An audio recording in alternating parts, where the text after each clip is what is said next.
Hello. We're going live. So we should be streaming in a bunch of different places right now, on YouTube, on Twitter, on Twitch, wherever you're seeing this right now. Oh, definitely.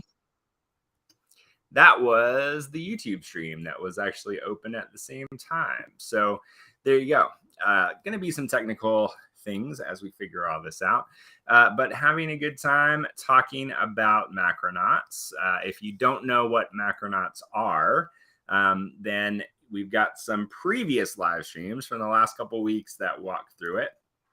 We hope you'll join in on that. But in a nutshell, Macronauts are the explorers of the Macroverse, and a new creative project that we're building at Macroverse that ties into character and story.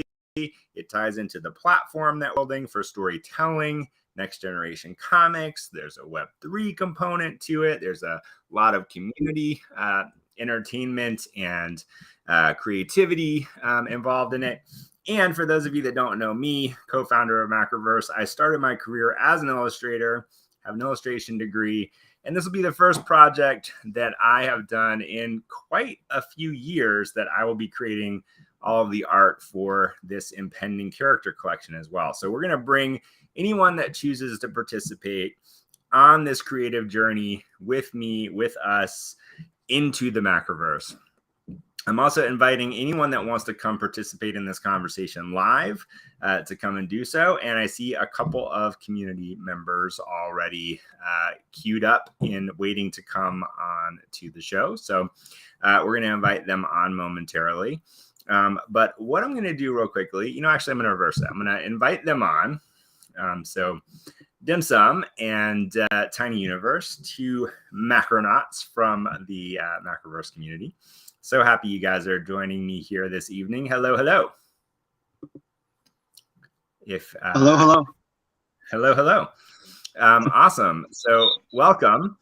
And I'm going to put you on the spot here for a second. So introduce yourself for one moment. What I'm going to do is jump over to Twitter while you're talking for a moment.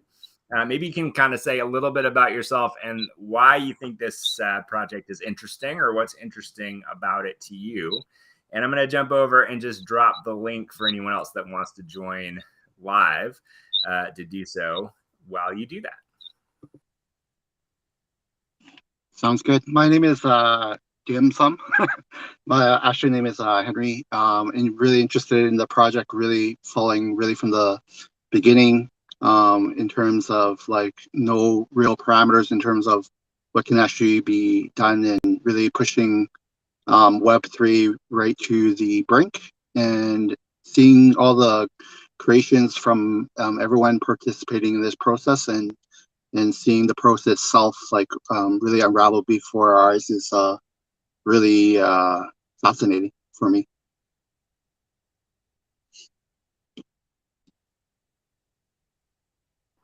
Tiny, I'm still throwing some links out there. Say, you too. Introduce yourself and what's interesting to you.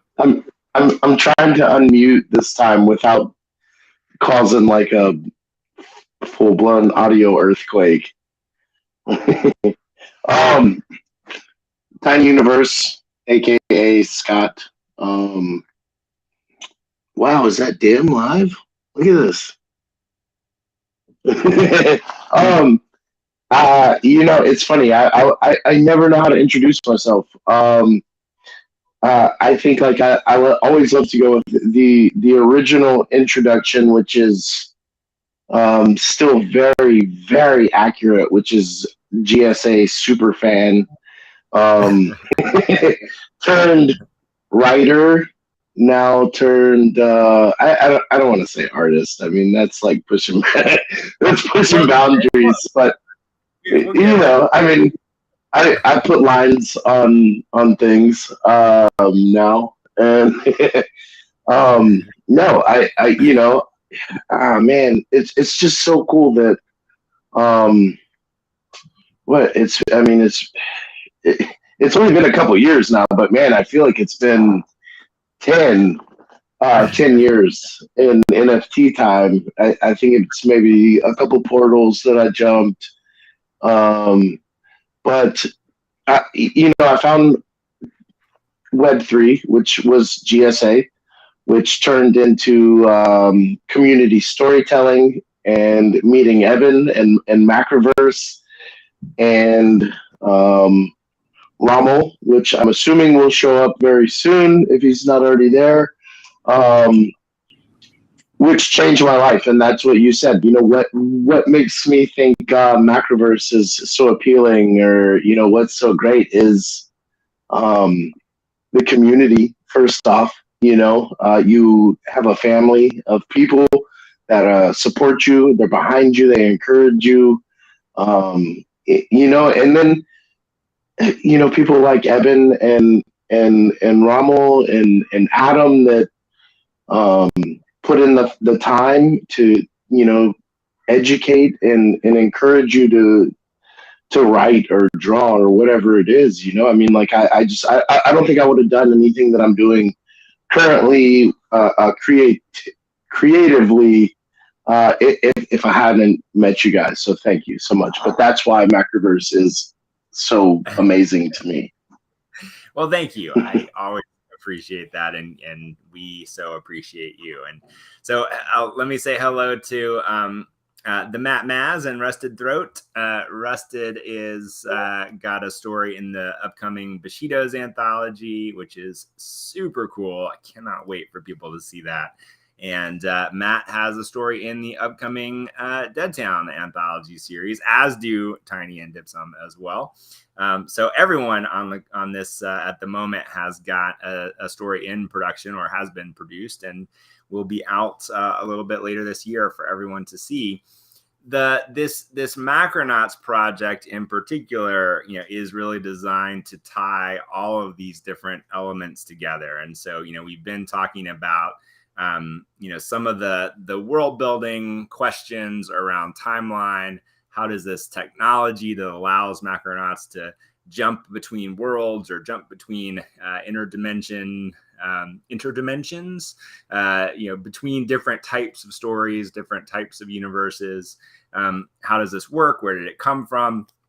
So I want to kind of dive right into that. And, it's been a really interesting discussion, both to kind of chime in on a little bit, but mostly kind of watch organically evolve on the Macroverse Discord. So if you're watching this or come to it later and you want to participate in kind of helping to shape this world, this story, kind of where this is all going, that is actively happening right now on the Discord. So we would invite and encourage everyone to jump into that process. Tiny is in his own universe at the moment, being sideways with us. But before I kind of dive into some specific points that I want to highlight from this week's discussion and open it up to all of us to talk a little bit more about and think about, kind of live together.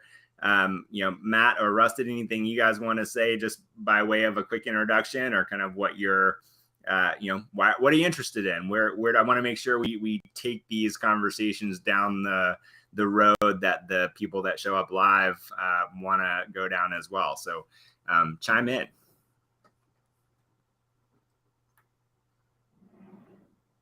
Dun, dun, dun. The anticipation is killing me.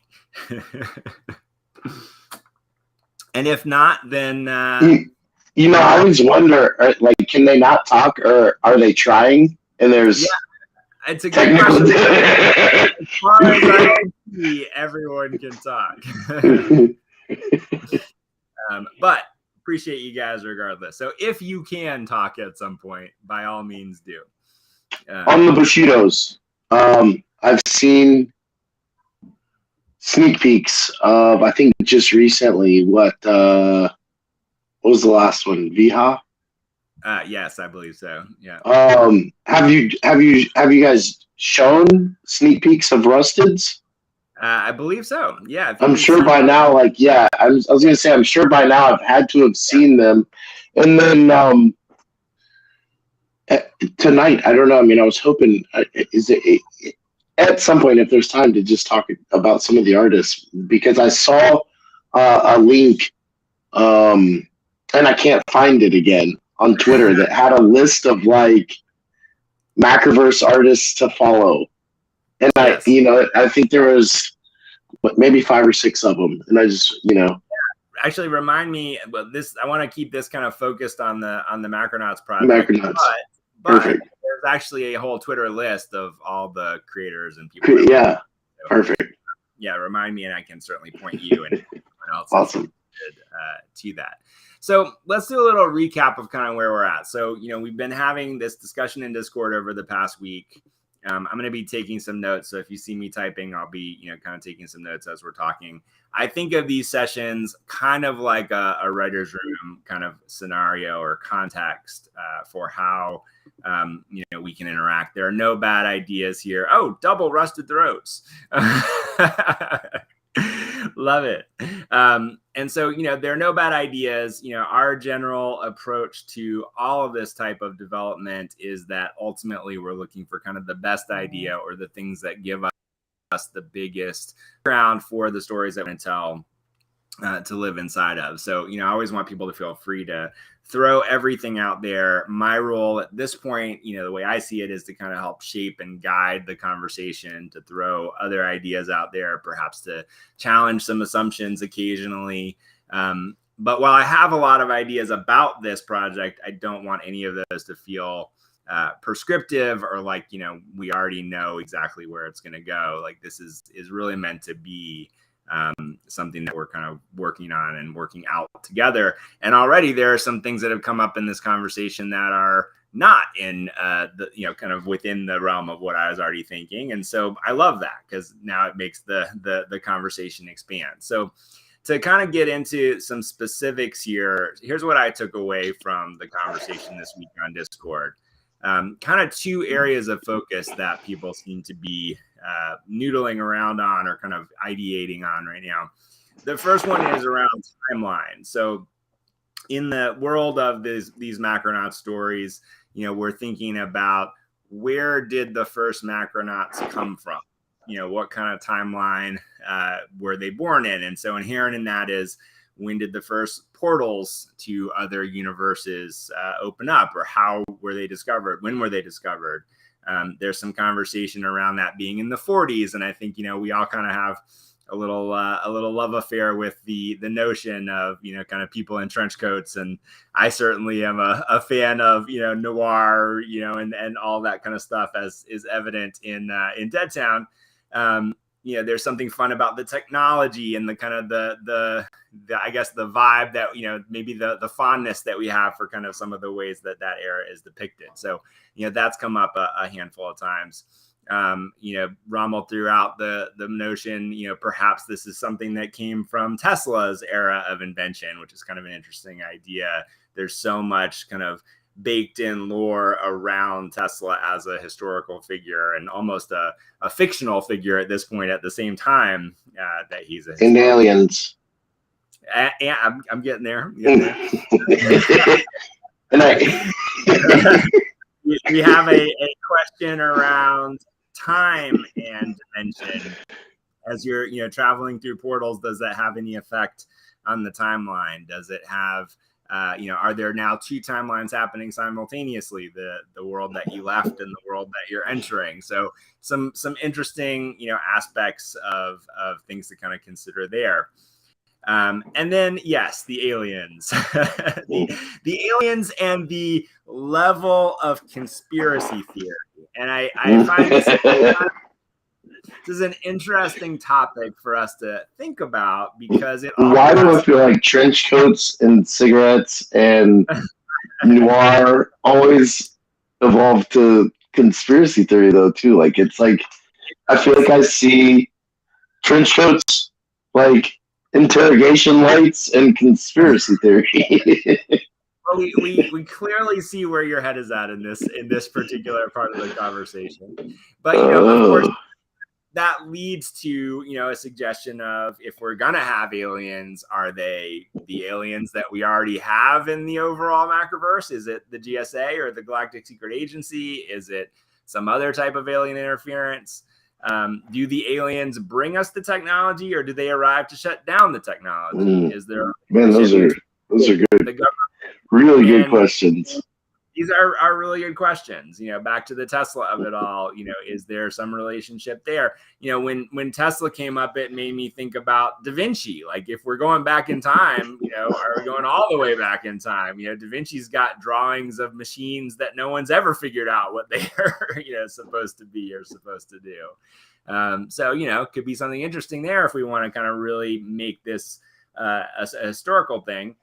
So I have a little bit of a twist to that line of thinking that I want to throw out there. But before I do that, these are all ideas and things that have come up over this past week. So where do you guys land as far as what's appealing to you?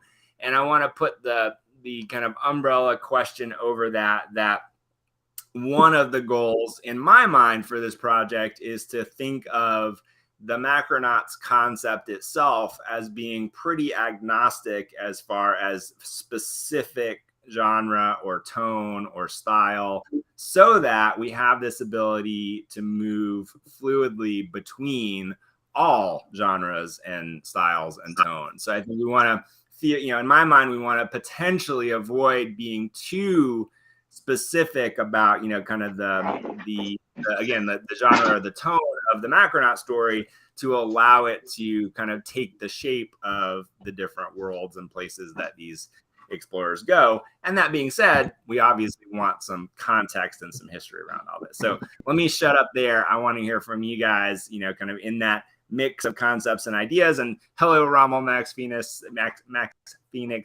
How do you say it? Ninth level. Got it. Okay.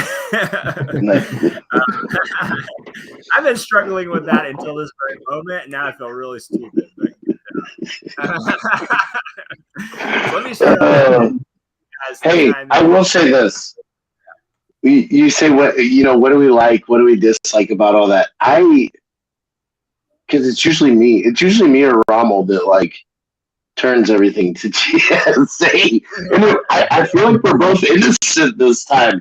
Somehow it just turned into GSA, and I was like, you know what, this is amazing.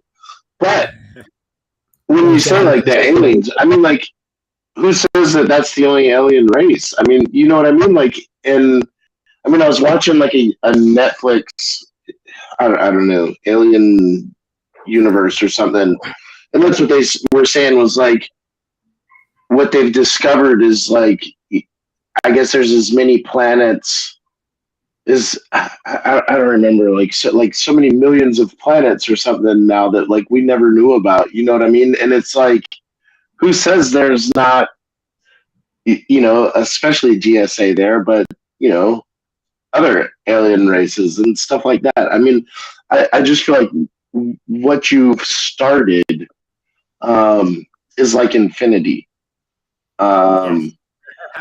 It's the black hole. I mean, there's no right answer and there's no wrong answer. I've got 3 or 4 alien communities that I want to bring in. So to me, there's already more than one, alien race. Or we've got 8 already. So there's there's so many out there. Let's bring them all.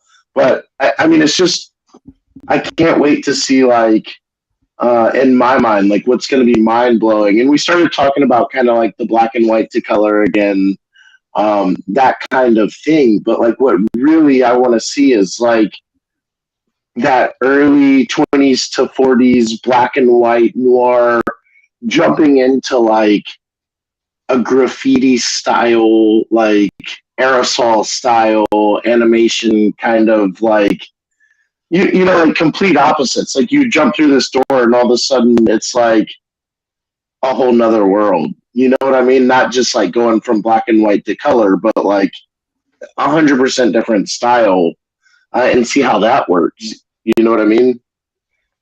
Yeah, for sure. Yeah, I think that the just creatively, the stylistic interpretation of moving from one world to another could be something really, really fun to play with. One more thing, and I'll let Rommel talk because he's like me. I know he's like God, Lenny, shut up. And this, I think my original concept's totally different different than what you see. And Rommel put a pretty big post about, time travel. Don't do it. And I like your concept of like it's just like walking through a door.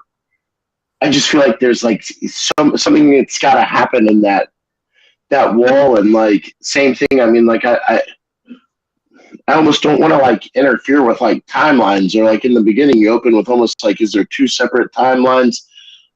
It gets really crazy, but again, like I'm still so obsessed with like the quantum leap, like jumping into like a different I don't know. So it's still hard for me to like really grasp.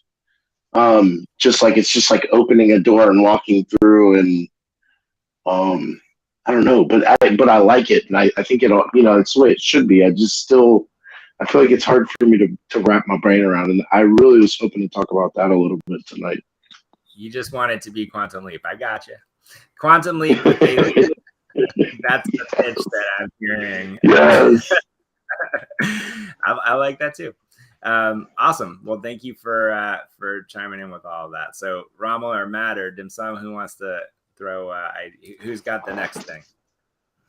I was gonna say that as far as like aliens, you have different dimensions and different worlds, and obviously the Macronauts are from like Macroverse Prime or whatever. So maybe they were influenced by the GSA. Maybe they were influenced by another alien group. But once you go through and you end up in Bushido's, if they opened a portal from Bushido's to someplace else, maybe they were influenced by completely different alien race. So maybe they're all really the same race, and we don't know it. Who knows? I do like the idea of someone outside influencing or the technology being based on something like that. It makes sense. As far as like the opening the door and going through, I guess when I said like if we use sound as the mechanism, then maybe the going through the doorway is more of a feeling and less of a visual thing. Maybe your atoms vibrate and it feels like white noise, or it feels like don't stop believing. Who knows? Well, also considering that go ahead, sir. I was gonna say I just like the idea of sound. Well, considering that the plan is to start this as a series of audio stories as well, there's something there. Very cool. I mean, the other cool thing with sound is, again, because you can use resonance frequencies, you could also eventually use music. You could use a lot of things. There's so many options available to connect sound and music and frequencies to our actual lives. That is a big crossover. I love that you say that, because I mean, like, I'm not going to drop any names tonight, but and I'm sure Evan knows, probably who like I already want to like use in this because of having full commercial rights and stuff. But it's like the same thing, that like the concept kind of with their lore is like is sound, and it's all like a techno bass. Where basically like bass is used as a weapon. It's like a sound frequency, a vibration, and that deep bass pulsate. And like I mean, like police use it now as weaponry to like stop crowds. But I mean, again, like to me, it just all fits together. I mean, I love that. Like I can already like visualize like just like the sound waves, or like almost like matrixy, like seeing like almost like the air bending, super cool. I mean, that's like definitely something that I like the direction of anyway. Yeah, I like the sound idea also.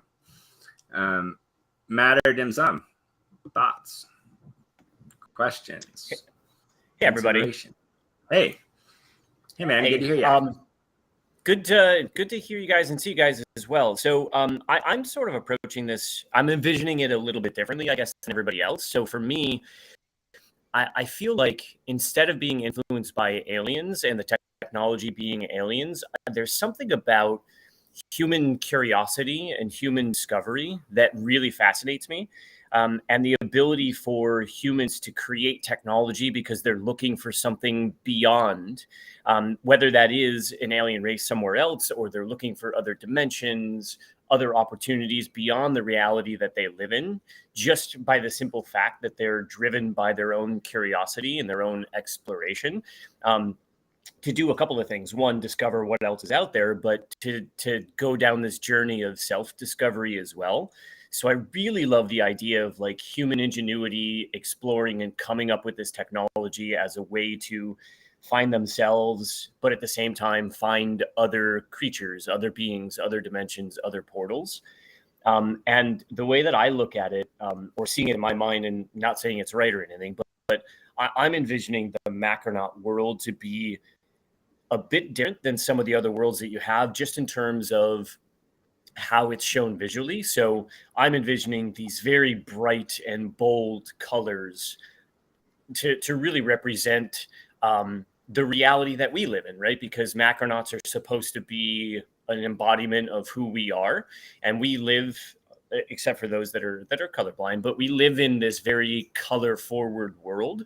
So I wonder if there's an opportunity for us to be, that bright, vivid, even verging neon colors, to really differentiate it versus all of the other worlds that you have. And to your point, Eben, what you said before was, as you go into these different worlds like Bushido's or Deadtown, you can take on the color dynamics of those worlds as you live within it and interpret your own PFP, your own character, as like that noir black and white version in Deadtown, or the very interesting color scheme within Digital Pools, or whatever it might be. So that was, I don't know, those are kind of my thoughts initially. Yep. Yeah, thanks for sharing that. I mean, I think this is like, I like a lot of the ideas around or just the conversation and the thinking around, like, where does this tech actually come from, and could it be some sort of interference, or is there a government component to it? And those are all things that kind of generally make sense. Like, my initial thinking was a little more along the lines of yours, Matt, that I think I do see this as important for multiple reasons, that we think about this being again sort of open and agnostic in a certain way. And so I think there's the danger for me is that if we start to get too far down the road of conspiracy theories and people in dark corners with trench coats and cigarettes, that it starts to pigeonhole what the genre, the style, the feel of this meta layer to this kind of larger narrative is. And so I think one of the things that I kind of want us to think about is, this is potentially a slightly different exercise than what we did with Deadtown storytelling or Bushido storytelling or any of these other kind of more defined worlds. And so I've been asking myself this question a lot, which is, how much do we actually need to know, and how much do we need to delineate to make it compelling, to make it make sense, to not just make it feel like, we haven't had these conversations and thought through some of these things. But how much are we also, okay with J.J. Abrams mystery boxing some of this and just saying, like, my version of where I got this technology may not be the same as your version of where you got this technology. And yet, is there a framework that makes all those things make sense? And so I'll throw one other thought out there. Then Dim Sum would love to hear your thoughts on all this too. Part of my initial thinking around this, and again, I want to be very careful that this not come across like any of my thinking here is where we're going to end up. I just want to share the kind of initial genesis of some of the ideas.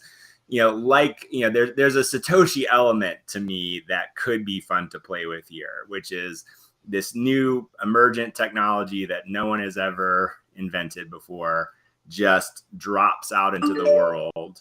And then the early tinkerers, the early discoverers, the early believers start to play with it. And that's where the kind of original V1 of the Jump Corps comes from. And so you might have Black Ops government agency finding their way to that and starting to play with it and getting their own Jump Corps. They don't realize that someone in their garage in Vancouver has also found these plans and has figured out how to build their own V0 or V1 Jump Corps. I see you, Tiny. Hold on a second. So I think there could be something to play with where even the framework, even the fundamental framework of the story doesn't necessarily have to have only one origin point, or we don't have to necessarily know what that origin point is. And so I do have a little concern that if we go too far down the road of like, oh, it's aliens or it's Men in Black, that we start to just push this into one particular genre and narrative and style and kind of vibe, where it could potentially have this kind of lots of room for flexibility while still feeling like a compelling, cohesive world. I'll shut up there. So I guess if I had to play devil's advocate, please. The issue you run into when things are left too open for the creators versus for the readers is that the loudest voice will always become the center voice. So it makes sense that the people reading don't know where the technology came from, or that the basis of the technology is this or that. But if we as the creator of the universe, the gods, so to speak, we would know who Satoshi was. We don't necessarily tell anyone else who Satoshi is, but we would know. Mm-hmm. And where J.J. Abrams runs into his mystery box problem is in all of his worlds, when people ask the question that he decided not to figure out the answer to, his world falls apart. Yeah. So I think having an idea of what we feel would be the possible center points would make sense. So then the narrative flows that way. So maybe we create a list like, okay, it's released by someone, but that someone could have been the US government. It could have been an alien working for the US government. It could have been a crazy inventor that found a tablet. But we know that those are the 4 options. And then we just don't tell anybody else those are the 4 options. Well, what I also like about that is maybe that's a way to have our cake and eat it too here a little bit, where if part of the narrative is actually the conspiracy theory component of this, so that it's like as it begins to be developed, you almost get the idea that we had the technology to make iPhones 50 years ago, but it was just sitting in a lab somewhere. That could be interesting to kind of also play with, that if here are the kind of 5 big theories about where this came from, we don't necessarily say which one is the real one, but that does create an interesting starting point for how we branch off from there. I kind of like that. I definitely think we've kind of hinted at a lot of what I'm going to say, but to have a super detailed story about noir and conspiracy and aliens, thinking about it, it really doesn't have to be the story. It could just be that we already have a very detailed story, and maybe that's a flashback, or maybe it's just one jump or something, but it's a very descriptive episode or story or part, it's part of it. It's still, but it doesn't have to be it could still be that, things are black and white and everything that we've been talking about, but it's still based in a more current time, more colors, more everything, but that's just a very intricate part of the story that at some point is a flashback or a jump. You know what I mean? I don't know if that makes a lot of sense, but almost like a Tarantino, like you don't know how important it is until it happens, but we're still based in a more futuristic time and color. And then also like kind of like, I guess I kind of mentioned it today, but I think it would be cool to have like, I mean, exactly what you're talking about, like the technology's out there. People know about it. Where it came from could be a list of different methods, but there's a book, and there's a book that tells you, you know, and I guess like my analogy to the book was like the Hitchhiker's Guide to the Galaxy meets the Anarchist Cookbook. Like, and so you have like, you know, it could be something that's you buy a hardback cover.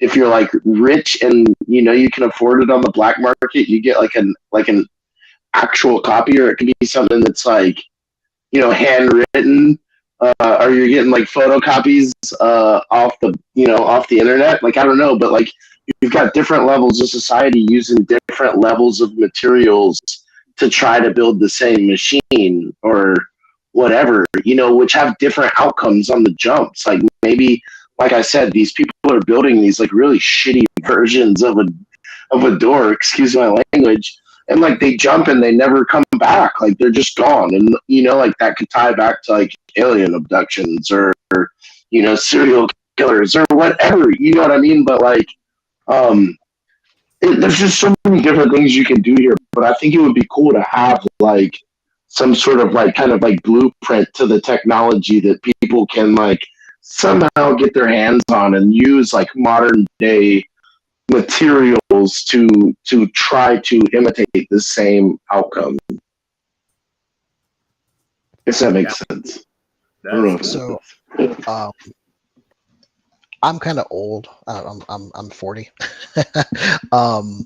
But when I was in middle school, elementary school, the computer started becoming a thing. Yeah. The internet was starting to be a thing.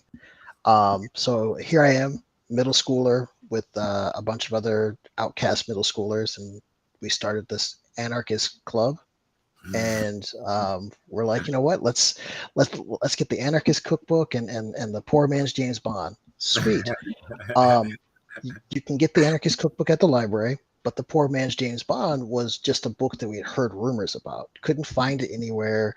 So we're downloading like individual pages off of different websites all over the place, and we're all bringing our pages together, trying to put this book together. And so like that's a story, and you could easily do the same thing with this. Like maybe they've heard rumors, so then they're all over the internet downloading pages or pulling pages out of books. This is literally like my exact childhood. There's a reason why I love this guy so much. Oh gosh. Yeah, Looking back on it, we probably shouldn't have had those things, but it was fun. That's cool. I like that. Dim Sum, I want to make sure you get a chance to chime in here too. I think we're running away with it at the moment, but I want to hear from you too since you're here. Yeah, it's really interesting hearing everyone's ideas and whatnot. I kind of think of it in terms of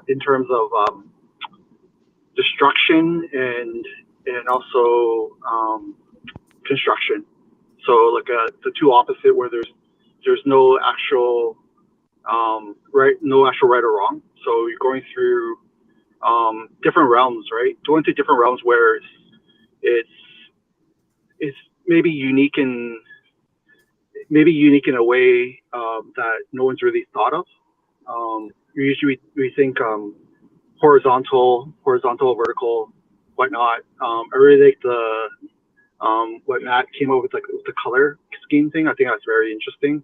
And then also looking in terms of like the infinite, but also having like a bit of a framework that allows for more creativity and more participation, like from other Macronauts in terms of like the core.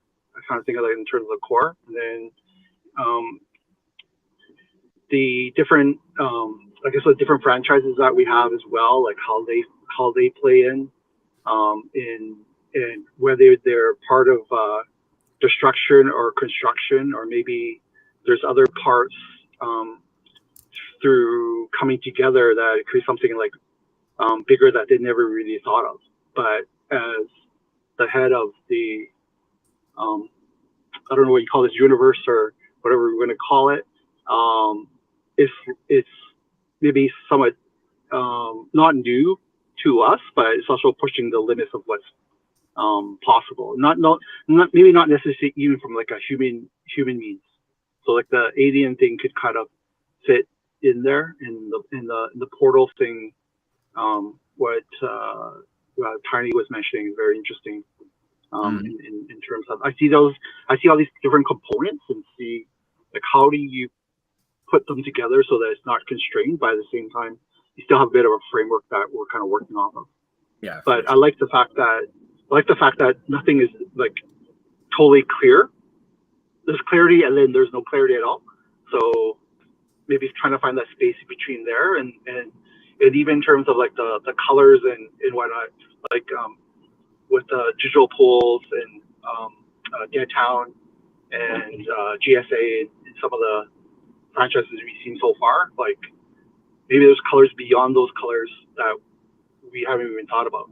So yeah, that's kind of where my mind is, more on the visual, and also like the sound.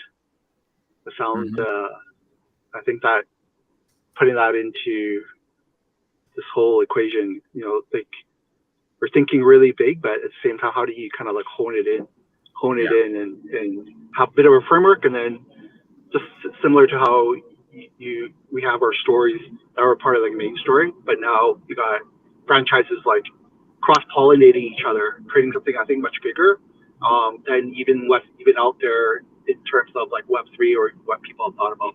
I think being part of that would be really, really. I don't want to give, but that kind of sense.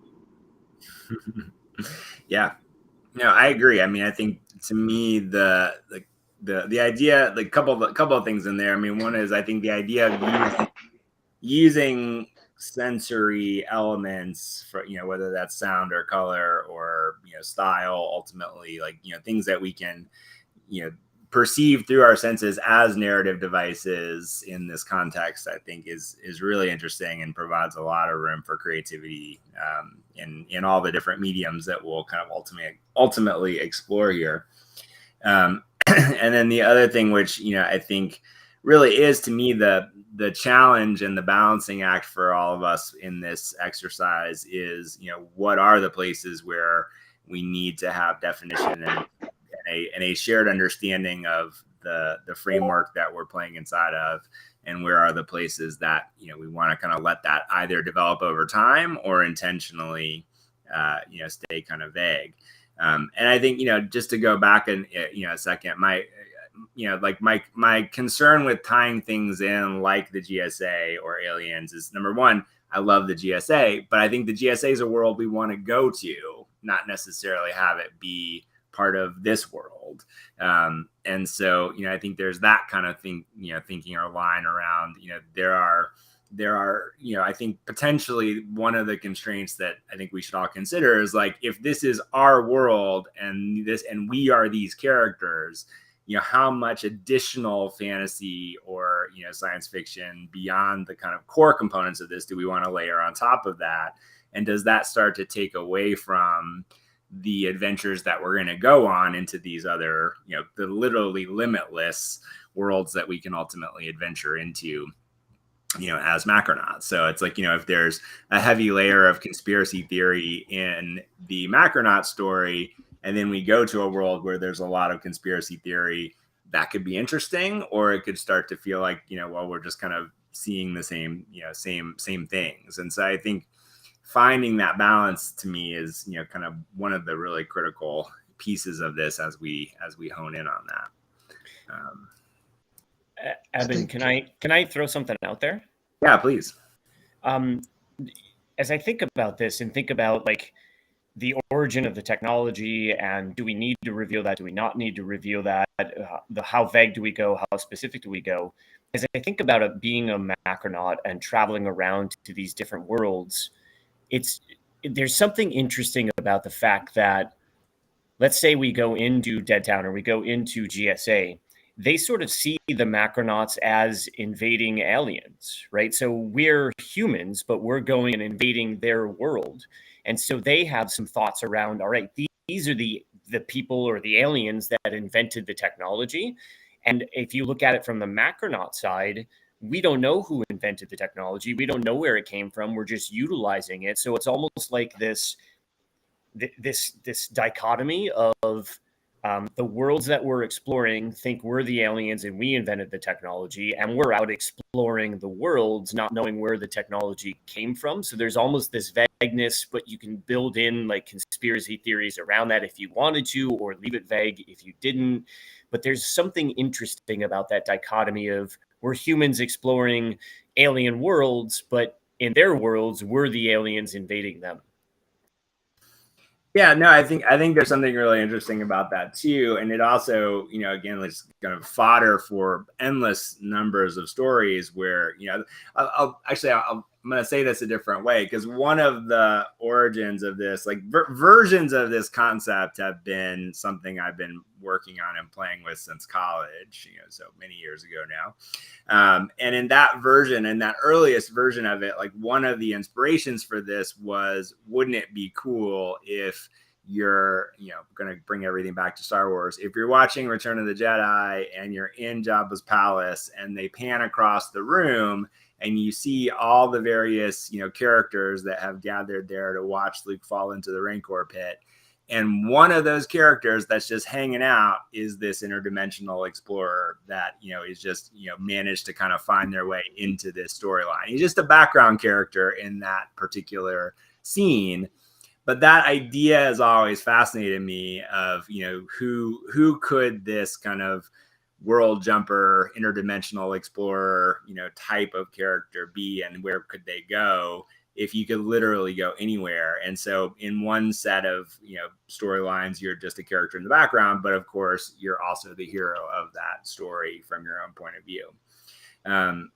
So, that's kind of an early genesis point for this, for me, is thinking about that idea of just how cool it would be. And Web3 brings this as a real possibility where your character could do some sort of collaboration with any project out there. There could be a Macronaut in a, Bored Ape world. There could be a Macronaut in a Vogu world, or, obviously any of the ones that we are developing. And so I think it's again sort of finding the right balance to make that not just possible, but inherently part of what we're trying to do here, is be able to take these characters anywhere and everywhere and make all that, feel right and make sense.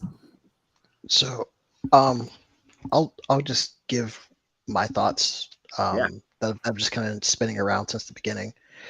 Part of the sound thing was like, I look back to like Nikola Tesla and Edison and that period of time in human thought, and we could have gone a completely different technological direction.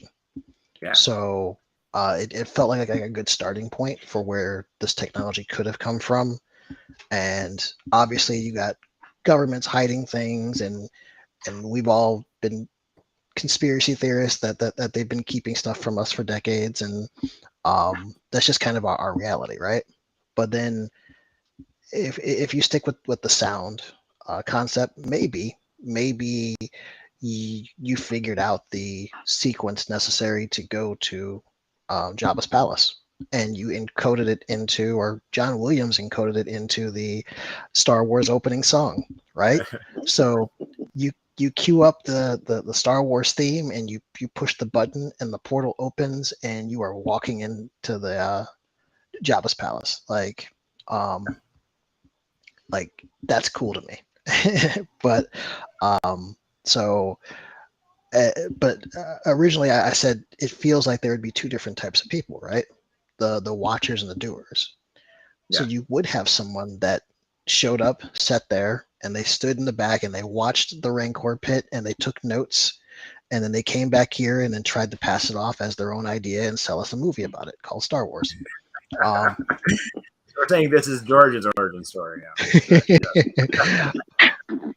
At the same time, you had some doers. They showed up and they put on a stormtrooper helmet and they tried to help out. So,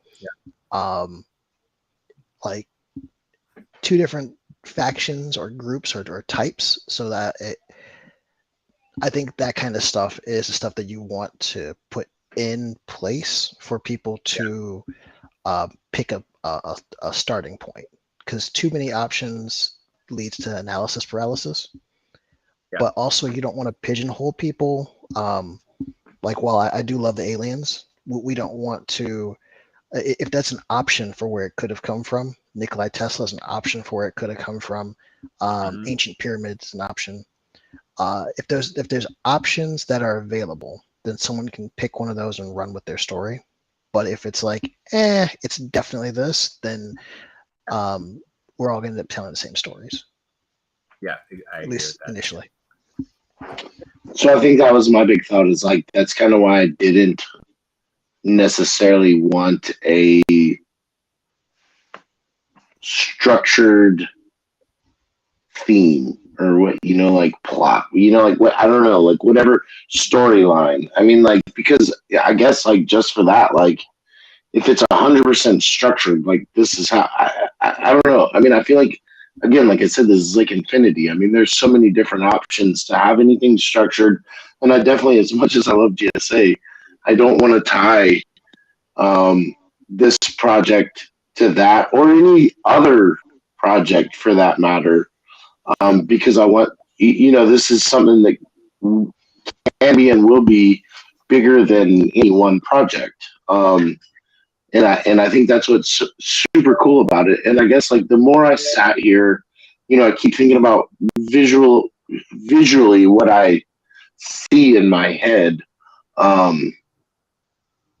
which I think that's like the human thing to do. Like, let me visualize, what do I see in my head? But we're starting with audio, so it changes everything. So that's all right. Now my new question is, because eventually, there will be visual, but I think the first time I was ever introduced to Macroverse Tap Comics was with audio. I think it was the episode 1 of Dead Town, and I think it had music. Yeah, we did streamed. We did a video version of it that did have music. Yes, It was amazing. And so I don't know. I mean, like, because I know, like, I mean, I've heard you talk about it so many times, but, like, your goal is not to redo animation or you know what I mean? But I mean, have you thought about adding audio to the tap? So I mean, like, if it's, it's raining, you don't necessarily have visual animation, but this is a whole can of worms that I'm happy to talk about. This is probably another time. Well, because I see, it's still just like where I see this going. Slight tangent, but it may be relevant in some way. So yeah, I mean, this is probably the number one question that has come up since we started, working on this format, is, how do we add audio? It's the thing that people keep asking. So on one hand, that tells us, like, that seems like something people are interested in. On the other hand, it opens up a whole can of worms from a technology standpoint, and also, one of the things that we learned making chat fiction, and that's a whole other thing we could talk about, but we made about 100 episodes, more than 100 episodes of chat fiction, which is a thing that got really popular and then kind of didn't for after that. And that many of those stories did have audio, and what we learned in the metrics from those apps and the people that were consuming them is that literally 90% of the people had the audio turned off. And so when you think about, especially on a mobile device, it's like generally you have your audio turned off. So while it could be additive and certainly could, bring another development to it, honestly, like the thing that we've weighed so far is, like, the number of people that are actually going to go through the trouble of creating audio soundtracks versus the number of people that are then going to consume that content with an audio soundtrack hasn't yet quite made it feel like it makes sense to spend the time and energy and development resources to kind of get it in there. So that's the boring, lame answer. On the flip side of that, there's something there. We just haven't quite found the thing that we think makes it worth it yet. I don't think it's boring or lame. I think it's it's just a real genuine answer. That's what I mean. No, and it's just like one of those things like, I've kind of seen like where people kind of try to stretch comics or, almost into like a choppy animation and it looks bad. And I know that's not what you guys are trying to do. And I hate to I just really know even like the YouTube clips with music added it, it brings out like a whole. They work great in like promotional material and marketing videos. Totally. I think they need it when it's presented that way. Part of the to me at least, and you guys can tell me if you disagree, but part of the magic of the tap story format, and this is what we found in the chat fiction world as well, is that the nature of having to tap the screen creates this kind of direct relationship between the reader and the content in a way that something that's being played to you passively doesn't quite do. And so because of that, you're moving at your own pace. You feel like you're in control of the experience in a way that you aren't when something is on rails.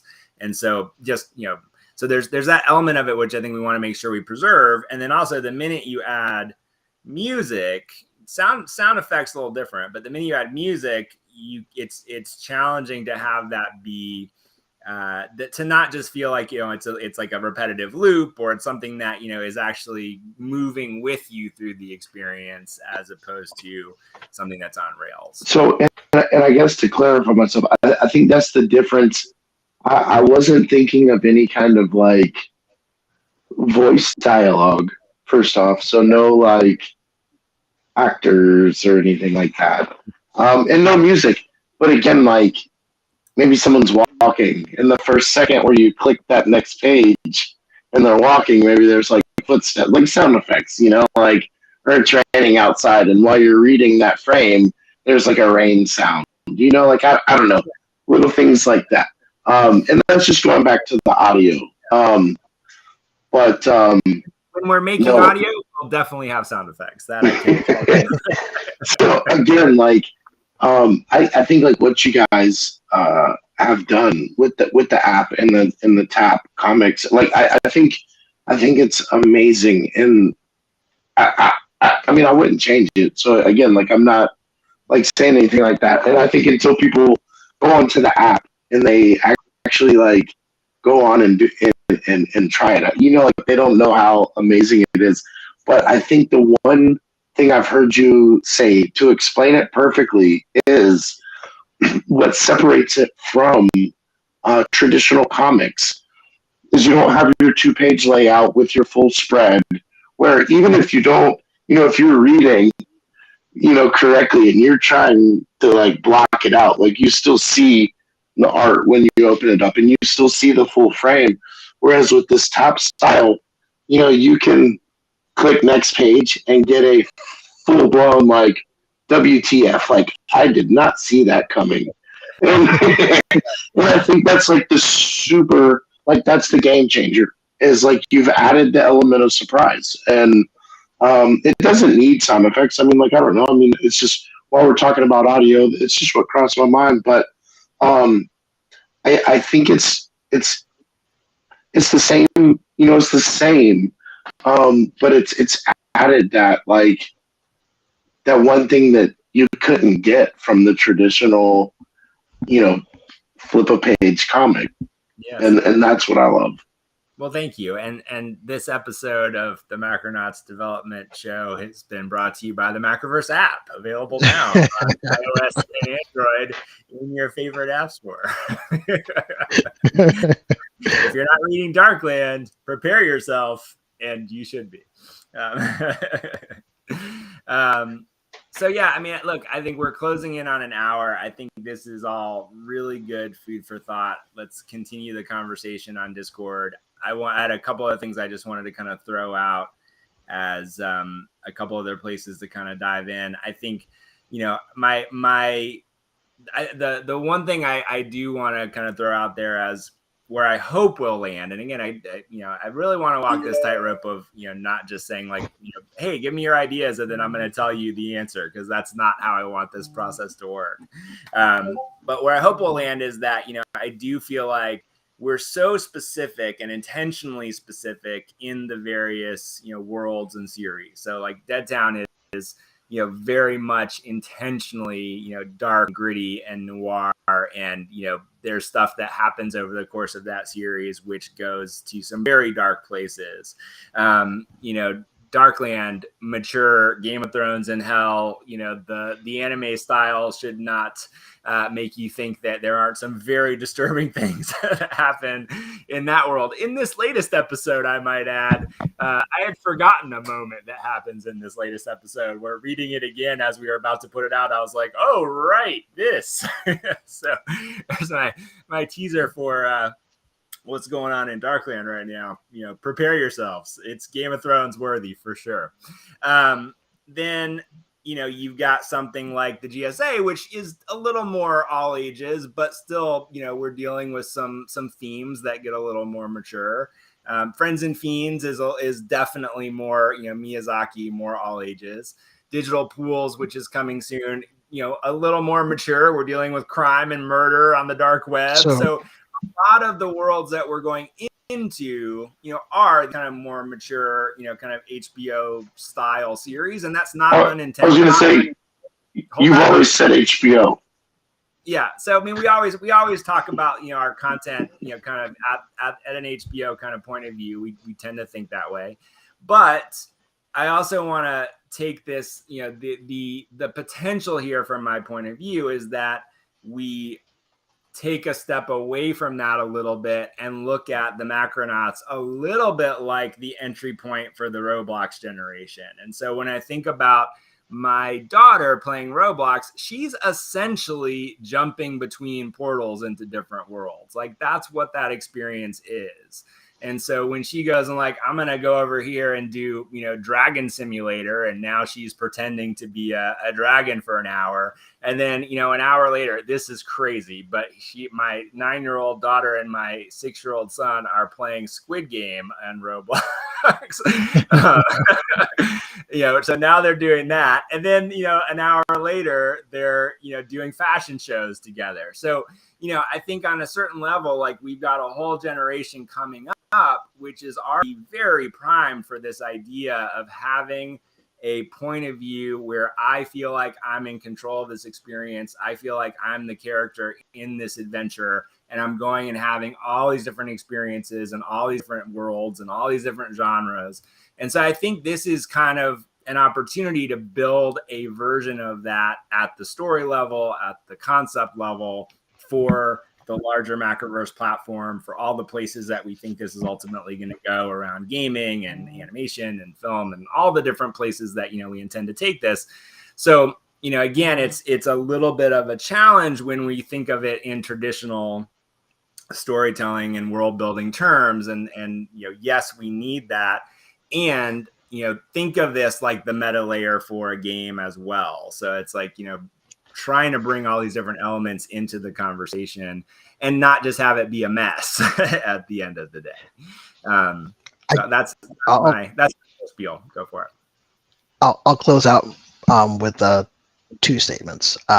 One, I guess the thing that everyone has to grapple with is that we're creating a world and a universe in which stories can be told, and not necessarily the narrative that the basic story is going to be told.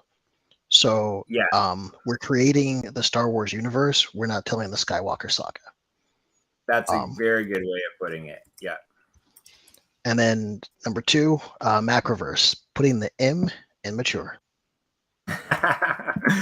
Wow, I'm not sure I quite want to embrace that, but but I like it. the final thing that I wanted to share with you guys. So I've been playing with AI tools a lot recently. Many, I'd say actually most, if not all, of the Macronauts images that we've been posting have been AI generated. So I've been doing a lot of visual development and exploration around that, kind of working towards the point where I'm going to start, doing my own drawing and things around this. But I've also been playing with, the ChatGPT and OpenAI and like text generation tools.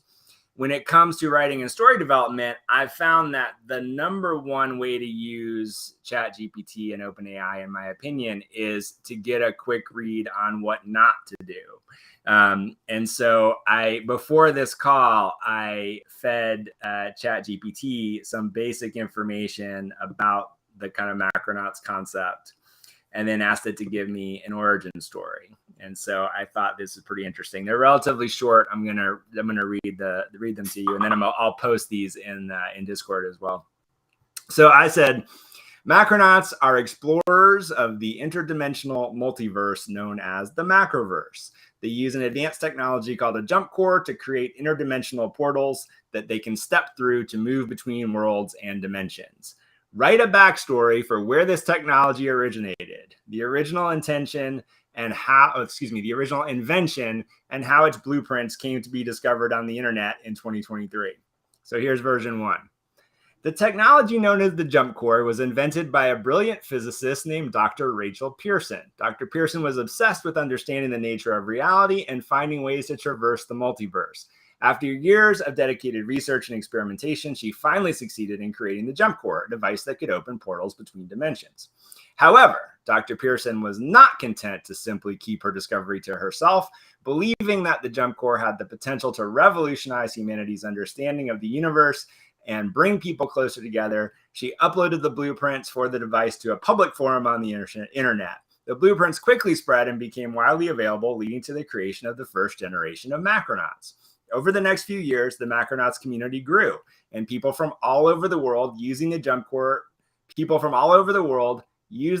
to explore new dimensions and gather information about the nature of the multiverse.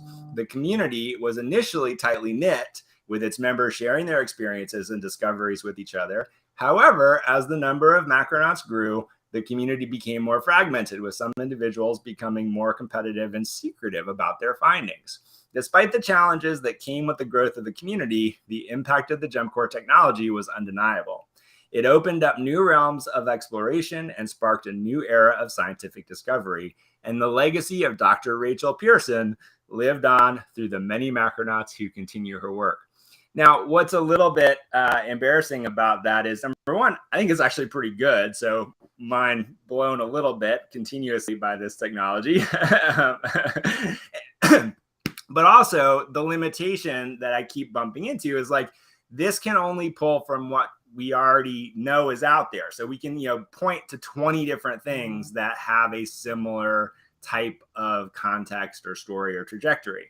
And so this is why I find this so valuable, because while many of those elements are things I go, I like that, that could be kind of cool to lean into, I think we want to be cognizant of like, these are the obvious answers. And so as storytellers, we want to kind of stretch beyond that. That was not a bad story. I was like, wow, he said this is what not to do. And I'm like, this is, as a listener, this is entertaining. Now, hold on, because I got one better for you. So then thinking about the stuff that was going on in Discord, I said, give me another version that has a more dystopian origin. And it came back with this.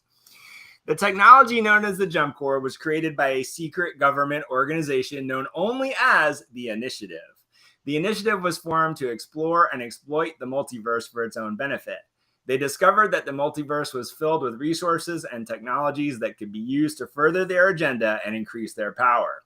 To achieve their goals, the Initiative developed the jump core, a device that could open portals between dimensions. They sent teams of agents known as Macronauts into the multiverse to gather information and resources.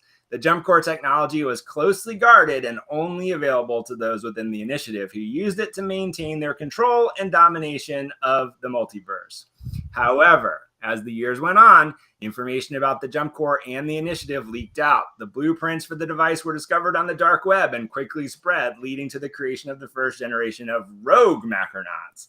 These independent explorers used the Jump Core to escape the oppressive grip of the initiative and seek their own fortunes in the multiverse.